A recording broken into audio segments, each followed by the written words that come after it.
Hi hello எங்களோட video பார்க்குற எல்லாருக்கும் எங்களோட வணக்கம். இன்றைக்கி நம்ம என்ன பார்க்க போகிறோம்னா MySQL டேட்டாபேஸ் எப்படி கிரியேட் பண்ணுறதுன்னு பார்க்க போகிறோம். முன்னாடியே நம்ம இன்ட்ரோடக்ஷன் அண்ட் அதை எப்படி இன்ஸ்டால் பண்ணுறதுன்றதை பார்த்தோம். இப்போ இன்ஸ்டால் பண்ணதுக்கப்புறம் அதில் எப்படி ப்ராக்டிக்கலாக இம்ப்ளிமெண்ட் பண்ணுறதுன்றது தான் ஃபர்ஸ்ட் ஸ்டெப் இன்றைக்கி நம்ம பார்க்க போகிறோம்.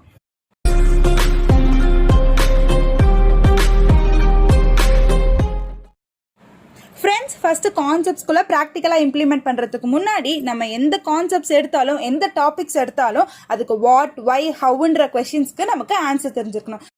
இப்போ டேட்டாபேஸ் கிரியேட் பண்ணுறதுக்கு முன்னாடி வாட் இஸ் டேட்டாபேஸ் நம்ம முன்னாடியே பார்த்தோம். டேட்டாபேஸ்னால் என்னென்னா நம்ம இது வந்துட்டு நிறைய கலெக்ஷன்ஸ் ஆஃப் டேட்டாஸ் ஆர்கனைஸ் பண்ணுவோம். அதே மாதிரி இது ஈஸியாக அக்சஸும் பண்ண முடியும், மேனேஜும் பண்ணிக்க முடியும். நம்ம இந்த டேட்டாஸ் எல்லாம் எப்படி கலெக்ட் பண்ணுவோம்? டேபிள் ஃபார்மேட்டில் கலெக்ட் பண்ணுவோம். It is in the form of rows and columns. நம்ம ஒரு டேட்டாபேஸில் எத்தனை டேபிள்ஸ் வேணாலும் கிரியேட் பண்ணிக்கலாம். இப்போ இதை எப்படி கிரியேட் பண்ணுறது? இதில் 2 ஸ்டெப்ஸ் இருக்குது. ஃபர்ஸ்ட் ஸ்டெப், டேட்டாபேஸ்க்கு சின்டாக்ஸ் இருக்கு, கிரியேட் டேட்டாபேஸ் நேம். நான் ஒயிட் கலர்ல மென்ஷன் பண்ணியிருக்கேன் இல்லையா, அதை அப்படியே எடுத்து போடணும். அது வந்து சின்டாக்ஸ். அண்ட் ப்ளூ கலர்ல மென்ஷன் பண்ணியிருக்கிறதுக்கு நம்மளோட நேம், நம்ம என்ன நேம் வேணுமோ அந்த நேம் வச்சுக்கலாம். அண்ட் இன்னொரு மெத்தட் என்னன்னா, அங்கே மேலே டூல் பாஸ் இருக்கு இல்லையா, அங்கே இந்த மாதிரி ஒரு டூல் இங்கே ஐகான் காமிச்சிருக்கு இல்லையா, அந்த ஐகான் வந்து அந்த டேட்டாபேஸில் MySQL ஒர்க் பெஞ்சில் காமிக்கும். அதை கிளிக் பண்ணோன்னா நம்மளுக்கு என்ன நேமில் டேட்டாபேஸ் வேணுமோ அங்கே நேம் மென்ஷன் பண்ணிட்டு கீழே அப்ளை இருக்கும். அப்ளை கொடுத்துட்டோன்னா டேட்டாபேஸ் கிரியேட் ஆகிடும். So these are the 2 methods to create the database. இப்போ இது உங்களுக்கு ப்ராக்டிக்கலாக இம்ப்ளிமெண்ட் பண்ணி காமிக்கிறேன். ஸோ ஃபர்ஸ்ட் வந்துட்டு ஸ்டார்ட்டில் போயிட்டு MySQL ஒர்க் பெஞ்சுன்னு டைப் அடிச்சோனாலே நம்மளுக்கு அது வந்துடும். அதை என்ட்ரு கொடுத்து ஓப்பன் பண்ணிக்கோங்க. ஸோ ஓப்பன் பண்ணதுக்கப்புறம் இதுதான் வந்துட்டு நம்மளோட ஹோம் பேஜ். அதாவது MySQL ஸ்டார்ட் பண்ணதுக்கப்புறம் இப்படி தான் இருக்கும். இதில் வந்துட்டு கனெக்ஷன்ஸ்னு சொல்லிட்டு இருக்கும். லோக்கலாக ஒரு கனெக்ஷன் அங்கே இருக்கும். நம்ம ஒரு கனெக்ஷன் க்ரியேட் பண்ணணும்னா அங்கே MySQL கனெக்ஷன்ஸ் பக்கத்தில் இந்த ப்ளஸ் சிம்பிள் கிளிக் பண்ணிக்கோங்க. இப்போ இதை வந்துட்டு நம்ம என்ன கனெக்ஷன் நேம் கொடுக்கணும்னு சொல்லிட்டு கேட்டிருப்பாங்க. நம்ம எந்த நேம் வேணாலும் கொடுத்துக்கலாம். நம்ம இது லேர்னிங் பர்பஸ்க்காக வச்சுக்கிறதுனால நான் லேர்னிங்னு சொல்லிட்டு ஒரு கனெக்ஷன் க்ரியேட் பண்ணுறேன். இது ஒரு எக்ஸாம்பிளுக்காக தான். நீங்கள் என்ன நேம் வேணும்னாலும் கொடுத்துக்கலாம். இல்லை லோக்கல் இன்ஸ்டன்ஸ் கனெக்ஷன் யூஸ் பண்ணிக்கிறதா இருந்தாலும் யூஸ் பண்ணிக்கலாம். அண்ட் கனெக்ஷன் மெத்தட் அதெல்லாமே டிஃபால்ட்டாக என்ன இருக்கோ அதுதான். ஹோஸ்ட் நேம் இதுதான் வந்துட்டு host name. And port name இதுதான். User name always it will be root. And password நான் முன்னாடியே ஏற்கனவே ஒரு பாஸ்வேர்ட் கொடுத்துட்டேன். நீங்கள் ஃபஸ்ட்டு ஓப்பன் பண்ணுறப்ப நம்ம இன்ஸ்டால் பண்ணுறப்பவே பார்த்துருப்போம். ஸ்ட்ராங் பாஸ்வேர்ட் ஒன்று க்ரியேட் பண்ணியிருப்போம் இல்லையா, அந்த பாஸ்வேர்ட் தான் எல்லா கனெக்ஷன்ஸ்க்கும் இங்கே யூஸ் பண்ணிப்போம். நெக்ஸ்ட்டு இது கொடுத்துட்டு ஓகே கொடுத்தோன்னா நம்மளுக்கு கனெக்ஷன் க்ரியேட் ஆகிடும். இப்போ நம்ம இந்த கனெக்ஷனை கிளிக் பண்ணோன்னா நம்மக்கிட்ட பாஸ்வேர்ட் கேட்கும். சப்போஸ் அங்கே ஸ்டோர் பாஸ்வேர்ட் இன் வால்ட்டுன்னு இருக்கு இல்லையா, நீங்கள் பாஸ்வேர்ட் கொடுத்துட்டு அந்த செக் பாக்ஸை டிக் பண்ணிட்டீங்கன்னா நீங்கள் ஒவ்வொரு டைமும் ஓப்பன் பண்ணுறப்ப பாஸ்வேர்ட் கொடுக்க தேவையில்லை. ஆனால் இல்லை நான் ஓப்பன் பண்ணுறப்பெல்லாம் பாஸ்வேர்ட் கொடுக்கணுன்னா அதை கிளிக் பண்ணாமல் அப்படியே கொடுத்துக்கலாம். இப்போ நான் இதில் என் பாஸ்வேர்ட் கொடுக்குறேன். ஸோ ஓப்பன் ஆகிட்டுருக்கு, ஓப்பன் ஆகட்டும். This is the work bench. சைடில் வந்துட்டு கீழே பாருங்கள் அட்மினிஸ்ட்ரேஷன் ஸ்கீமாஸ்ன்னு இருக்கும் நேவிகேட்டர் பாரில். எனக்கு வந்துட்டு ஸ்கீமாஸ் நான் வச்சுக்கிறேன். ஏன்னா நம்ம க்ரியேட் பண்ணுற எல்லா டேட்டா பேஸும் இதில் வந்துட்டு காமிக்கணுன்ற பர்பஸ்க்காக ஸ்கீமாஸில் வச்சுக்கோங்க. இப்போ எனக்கு வந்துட்டு எதுவுமே காமிக்கக்கூடாது, நான் டைப் படிக்கிற ஸ்டேட்மெண்ட் மட்டும்தான் எனக்கு காமிக்கணும்னா ரைட் சைடில் 3 பாக்ஸஸ் இருக்கு இல்லையா, blue colour and blue with ஒயிட்டில். ஸோ அங்கே போய்ட்டு நம்ம கிளிக் பண்ணோன்னா நம்மளுக்கு எல்லா டயலாக் பாக்ஸஸும் க்ளோஸ் ஆகிடும். நம்ம ஸ்டேட்மெண்ட் மட்டும் டைப் பண்ணிக்கலாம். ஸோ நான் SQL அடிஷன் டயலாக் பாக்ஸ் வந்துட்டு க்ளோஸ் பண்ணிட்டேன். இப்போ நம்ம டேட்டாபேஸ் கிரியேட் பண்ணுறதுக்கு 2 மெத்தட்ஸ் பார்த்தோம் இல்லையா. ஃபர்ஸ்ட் மெத்தட் என்ன, சின்டாக்ஸ். சின்டாக்ஸில் ஃபர்ஸ்ட் நம்ம என்ன கொடுக்கணும், create database and database name. நம்ம என்ன நேம் வேணாலும் கொடுத்துக்கலாம். நான் இங்கே ரெஃபரன்ஸ்க்கு ட்ரிப்புன்னு சொல்லிட்டு கொடுக்குறேன். அப்புறம் semicolon is not necessary, but கொடுத்துக்கிட்டா நெக்ஸ்ட் லைன் டைப் அடிக்கிறப்போ நம்மளுக்கு எரர் வராது. ஓகே, இப்போ நம்ம இந்த ஸ்டேட்மெண்ட்டை ரன் பண்ணணும். இது 3 மெத்தட்ஸ் இருக்குது ரன் பண்ணுறதுக்கு. ஃபர்ஸ்ட் வந்துட்டு என்னென்னா, இந்த இடத்துல டூலில் கர்சர் மின்னல் சிம்பிள் இருக்குது இல்லையா, இந்த மின்னல் சிம்பிள் கிளிக் பண்ணோன்னா இந்த ஸ்டேட்மெண்ட் இந்த குவைரி டேப்பில் என்னெல்லாம் ஸ்டேட்மெண்ட் கொடுத்துருக்கீங்களோ எல்லா ஸ்டேட்மெண்ட்டுமே வந்துட்டு ரன் ஆகும். அண்ட் பக்கத்தில் வந்துட்டு ஒரு கர்சர் போட்டு மின்னல் சிம்பிள் இருக்கு இல்லையா, இது வந்துட்டு என்ன பண்ணுவோம்னா நம்ம எந்த ஸ்டேட்மெண்ட்டில் கீபோர்ட் கர்சர் இருக்கோ அந்த ஸ்டேட்மெண்ட் மட்டும் ரன் ஆகும்.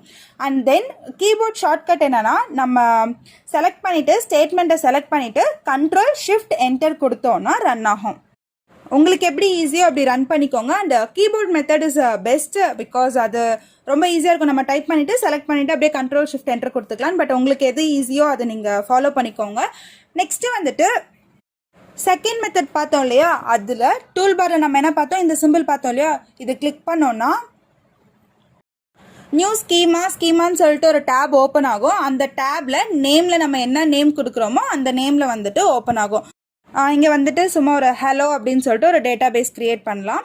ஹலோ கொடுத்துட்டு இங்கே அப்ளை இருக்கு இல்லையா, அப்ளை கொடுத்தோன்னா நம்மளுக்கு ஒரு டயலாக் பாக்ஸ் ஓப்பன் ஆகும். இதில் வந்துட்டு கேட்டிருப்பாங்க அல்காரிதம் லாக் டைப் எல்லாமே டிஃபால்ட் தானே. அதுக்கப்புறம் நம்ம கிரியேட் பண்ணோம் இல்லையா சின்டாக்ஸ் யூஸ் பண்ணி, அதில் வந்து அங்கே கிரியேட் ஸ்கீமா ஹலோன்னு இருக்கும். நம்ம இதை வந்துட்டு அப்ளை கொடுத்தோன்னா நம்மளோட டேட்டா பேஸ் கிரியேட் ஆகிடும். அண்ட் நம்ம வந்துட்டு கிரியேட் டேட்டா பேஸ்க்கு பதிலாக கிரியேட் ஸ்கீமா ஹலோன்னு சொல்லிட்டு கொடுத்தாலும் நம்மளுக்கு டேட்டா பேஸ் கிரியேட் ஆகிடும். இப்படி தான் நம்ம வந்துட்டு டேட்டா பேஸை கிரியேட் பண்ணுவோம். அதாவது நம்ம ஃபியூச்சரில் இதுக்கு மேலே பார்க்க போகிறது எல்லாமே டேபிள்ஸ் எல்லாமே பார்க்க போகிறோம் இல்லையா, எல்லாமே வந்துட்டு டேட்டா பேஸ்க்குள்ளே தான் வரும். ஸோ நெக்ஸ்ட் கொஸ்டின் என்ன, ஒய் டேட்டா பேஸ்? எதுக்காக நம்ம டேட்டா பேஸ் யூஸ் பண்ண போகிறோம்?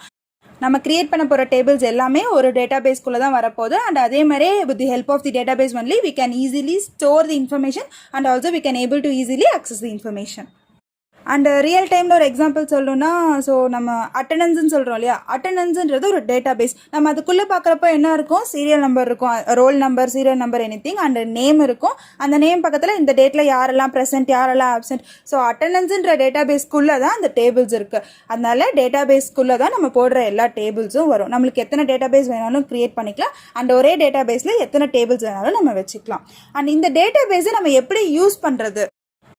ஸோ சின்டாக்ஸ் மெத்தட் ஈஸி தான், ஒன்றும் இல்லை, யூஸ் டேட்டாபேஸ் நேம் தான் நம்ம இம்ப்ளிமெண்ட் பண்ணி பார்க்கலாம். MySQL ஒர்க் பெஞ்ச் ஓப்பன் பண்ணிக்கிட்டோம். அண்ட் இதில் வந்துட்டு நம்ம என்ன பண்ணணும், same use database name type பண்ணிக்கணும். அண்ட் இது ஸ்டேட்மெண்ட்டை செலக்ட் பண்ணிக்கிட்டு Ctrl+Shift+Enter. அண்ட் இப்போ நம்ம இந்த டேட்டாபேஸ் தான் யூஸ் பண்ணிகிட்ருக்கோம். இப்போ நம்ம எதுக்காக டேட்டா பேஸ் யூஸ் பண்ணுவோம்னா, நம்ம வந்து கிரியேட் பண்ணிட்டோம். நான் சொன்ன மாதிரி எத்தனை டேட்டா பேஸ் வேணாலும் நம்ம கிரியேட் பண்ணிக்கலாம். ஆனால் நம்ம கிரியேட் பண்ண போகிற டேபிள் வந்து எந்த டேட்டா பேஸ்க்குள்ளே வேணும்னு இருக்கு இல்லையா, அதுக்காக எப்பயுமே நம்ம எந்த டேபிள் கிரியேட் பண்ணுறதா இருந்தாலும் எந்த ஸ்டேட்மெண்ட் எக்ஸிக்யூட் பண்ணுறதா இருந்தாலும் அதுக்கு தகுந்த டேட்டா பேஸ் வந்துட்டு யூஸ் பண்ணிக்கிறோம். அதுக்கான சின்டாக்ஸ் தான் use data base name. Next வந்துட்டு இப்போ எனக்கு இந்த டேட்டா பேஸ் வேண்டாம், நான் வந்து ட்ரிப்பு ஹலோன்னு சொல்லிட்டு 2 டேட்டா பேஸ் கிரியேட் பண்ணியிருக்கேன், இது எனக்கு வேண்டாம், எப்படி டெலீட் பண்ணுறதுன்னா ட்ராப் டேட்டா பேஸ் நேம். இப்போ இதை இம்ப்ளிமெண்ட் பண்ணலாம். இங்கே வந்துட்டு same as like create use மாதிரி ட்ராப் டேட்டாபேஸ் நேம். இப்போ இந்த ஸ்டேட்மெண்ட்டை எக்ஸிக்யூட் பண்ணோன்னா 0 rows affected successfully run. இந்த டேட்டாபேஸ் ட்ராப் ஆகிடும். இப்போ இது ட்ராப் ஆகிடுச்சா இல்லையா, இது டெலீட் ஆகிடுச்சா இல்லையான்றதுக்கு செக் பண்ணுறதுக்கு யூஸ் பண்ணி பார்த்தா நம்மளுக்கு தெரிஞ்சிடும். ட்ரிப்புன்ற டேட்டா பேஸ் வந்துட்டு ட்ராப் பண்ணேன். இப்போ மேலே வந்து அந்த யூஸ் ட்ரிப்புன்ற ஸ்டேட்மெண்ட் வந்துட்டு நான் எக்ஸிக்யூட் பண்ணுறேன். நான் எக்ஸிக்யூட் பண்ணதுக்கப்புறம் எனக்கு எரர் வந்திருக்கு. என்ன எரர்னா unknown database trip. So இந்த டேட்டா பேஸ் ஒன்று இல்லவே இல்லை, பட் நான் வந்து யூஸ் பண்ணியிருக்கேன்னு சொல்லிட்டு எரர் வந்திருக்கு. அண்ட் நான் முன்னாடியே சொன்ன மாதிரி நம்ம கிரியேட் பண்ணுற டேட்டா பேஸஸ் எல்லாமே வந்துட்டு இதில் இருக்கும். இப்போ இதை நம்ம ரெஃப்ரெஷ் பண்ணோன்னா நம்ம ட்ராப் பண்ணது கிரியேட் பண்ணது எல்லாமே இந்த ஸ்கீமாஸ்ன்ற டேபுக்குள்ளே அந்த டயலாக் பாக்ஸ்க்குள்ளே காமிக்கும். ஒரு சின்ன டிப்ஸ் என்னன்னா, இப்போ நம்ம வந்துட்டு ட்ரிப்புன்னு சொல்லிட்டு ஒரு டேட்டா பேஸ் ஏற்கனவே கிரியேட் பண்ணியிருந்தோம் இல்லையா, பட் அதை ட்ராப் பண்ணிட்டோம். இப்போ நான் திரும்ப கிரியேட் பண்ண போகிறேன். அதுக்கு வந்துட்டு ஏற்கனவே இப்போ அந்த டேட்டா பேஸ் வேறு யாராவது கிரியேட் பண்ணியிருப்பாங்க. நம்மளுக்கு இப்போ 1000s 2000s of data bases இருந்துச்சுன்னா நம்மளுக்கு தெரியாது அதில் யார் என்னென்ன டேட்டா பேஸ் கிரியேட் பண்ணியிருக்காங்கன்னு. பட் எனக்கு எரர் காமிக்கக்கூடாது. ட்ரிப்புன்னு ஏற்கனவே ஒரு டேட்டா பேஸ் இருக்குது, நான் கிரியேட் பண்ணுறப்போ எனக்கு எரர் காமிக்கக்கூடாதுன்னா அதுக்கு நம்ம என்ன பண்ணிக்கலாம்னா create database if not exist database name நம்ம கொடுத்துட்டு அந்த ஸ்டேட்மெண்ட்டை ரன் பண்ணிக்கலாம். ரன் பண்ணோன்னா 1 rows affected. ஸோ அந்த டேட்டாபேஸ் வந்துட்டு கிரியேட் ஆகிடுச்சு. பட் இப்போ அது ஏற்கனவே இருந்துச்சுன்னா எனக்கு எரர் காமிக்காது, ஏற்கனவே அந்த டேட்டாபேஸ் இருக்குன்னு சொல்லிட்டு வார்னிங் காமிக்கும். ஸோ ஃப்ரெண்ட்ஸ், இதுதான் வந்துட்டு டேட்டா பேஸ் எப்படி கிரியேட் பண்ணுறது அண்ட் எப்படி யூஸ் பண்ணுறது, அப்புறம் டேட்டா பேஸ் வேணான்னா எப்படி டெலீட் பண்ணுறதுன்னு சொல்லிட்டு இந்த வீடியோ உங்களுக்கு பிடிச்சிருக்குன்னு நினைக்கிறேன். அண்ட் நெக்ஸ்ட் வீடியோஸில் டேபிள்ஸ் எப்படி கிரியேட் பண்ணுறதுன்றதை போடுறோம். அண்ட் எங்கள் வீடியோஸ் உங்களுக்கு நோட்டிஃபிகேஷன்ஸில் வரணும்னா மறக்காமல் சப்ஸ்கிரைப் பண்ணிக்கோங்க. அண்ட் பக்கத்தில் இருக்க பெல் ஐக்கானை கிளிக் பண்ணிக்கோங்க. இந்த வீடியோ உங்களுக்கு பிடிச்சிருந்துச்சுன்னா லைக் பண்ணுங்கள். உங்கள் ஃப்ரெண்ட்ஸுக்கு யூஸ்ஃபுல்லாக இருக்கும்னு நினச்சிங்கன்னா ஷேர் பண்ணுங்கள். இந்த டாபிக்ஸ் ரிலேட்டடாக உங்களுக்கு எந்த டவுட் இருந்தாலும் கமெண்ட் பண்ணுங்கள், நாங்கள் சால்வ் பண்ணுறோம். அண்ட் எங்களோட பயணம் செய்து பயன்பெறுங்கள். தேங்க்யூ ஸோ மச் ஃபார் வாட்சிங். Bye bye.